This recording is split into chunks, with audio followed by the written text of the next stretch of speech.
ایران اس وقت کوئی شک نہیں، میں نے کہا کہ جگہ ہمیشہ ملک اپنے خود لڑتے ہیں، جن ممالک نے ایران کی حمایت کا اعلان کیا ہر طریقے سے، طاقت کے ذریعے، فوج کے ذریعے، پبلک، یعنی مکمل طور پر، اس میں جنوبی کوریا ہے، اس میں یمن ہم نے دیکھا، اس میں ہم نے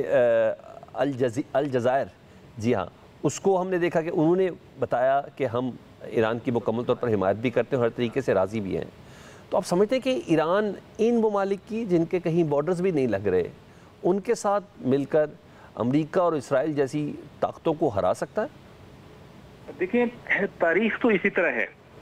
اگر ہم ویتنام کو دیکھتے ہیں تو ویتنام میں امریکن جو سلطنت اس وقت اپنے عروج کے اوپر تھی اور دنیا نے حال دیکھا ہے۔ ریسنٹ آپ کنٹمپریری ورلڈ کے اندر دیکھ لیں کہ عراق کے اندر، افغانستان کے اندر، لیبیا کے اندر امریکہ کس طریقے سے فیلئر کا شکار ہوا ہے، کیجوالٹیز ہوئی ہیں، ظلم ہوا ہے، لیکن عملاً کوئی نتیجہ وہ حاصل نہیں کر سکے۔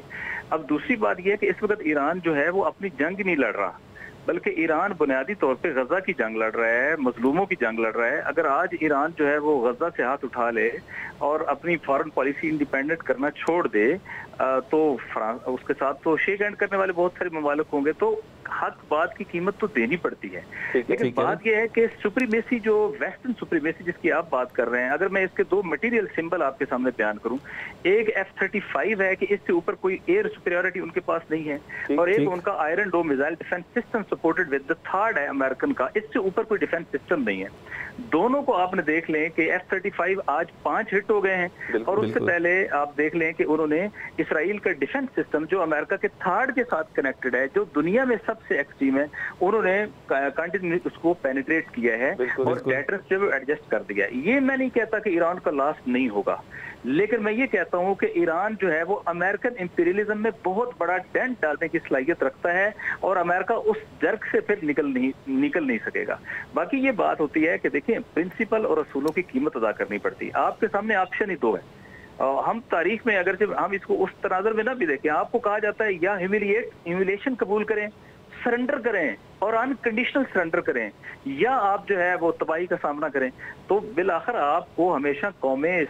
کئی ہزار سال ہے ان کی، پھر اس کے بعد جب سے انقلاب اسلامی آیا انہوں نے پوری قربانیاں دی ہیں، وہ اس طریقے سے نہ دیوار سے لگ سکتے ہیں نہ ہیومیلیٹ ہو سکتے ہیں۔ جو آپ کی بات میں ایک بات اور ہے، وہ یہ ہے کہ اس وقت ہمیں یہ سمجھنا ہے کہ ایران وہ جو جینوسائیڈ کر رہا ہے